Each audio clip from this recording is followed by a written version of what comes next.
Stage పైకి ఎక్కద్దండి. Stage ఎక్కడ పడినా మీరేం చేయొద్దండి, ఎందుకంటే కదిలితే మళ్ళీ ఇబ్బంది అవుతుంది.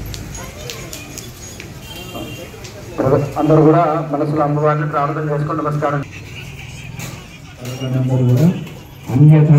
ఓటో రాసుకున్నటువంటి అమ్మవారి విగ్రహం నాస్తి త్వమేవ శరణం మమ తస్మాత్ కారుణ్య భావేన రక్ష రక్షో జగన్.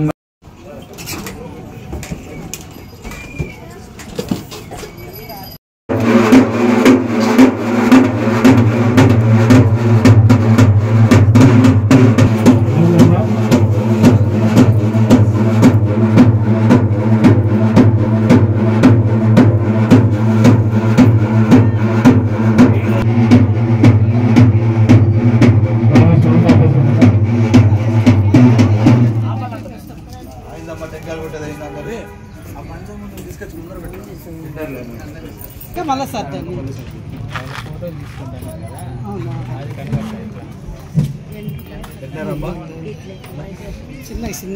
చిన్నగా కనిపిస్తుంది లైట్ గా కళ్ళ దగ్గర పెదవుల దగ్గర.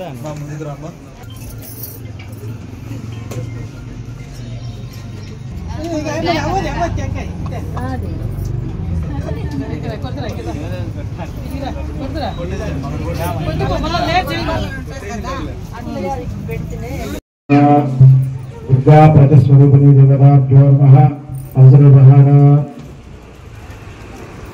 ఉదాహరణ సహితం నిజం.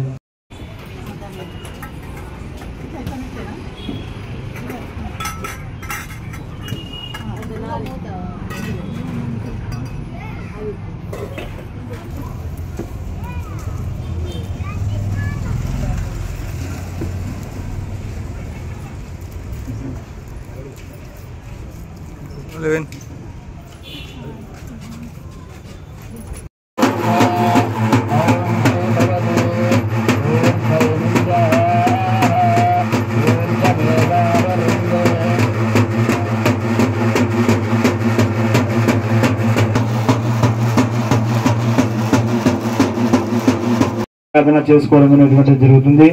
ఆశ్వీజ మాసంలో వచ్చేటువంటి మొదటి 9 రోజులు ఏమైతే ఉంటుందో ఆ 9 రాత్రులు అమ్మవారికి సంబంధించినటువంటి విజయోత్సవంగా దసరా నవరాత్రోత్సవాలు జరుపుకుంటూ ఉంటాం. ఈ 9 రాత్రులు గడిచిన తర్వాత వచ్చేటువంటి 10వ రోజున దసరా విజయోత్సవం అని చెప్పి జరుపుకుంటూ ఉంటాం. అంటే అమ్మవారి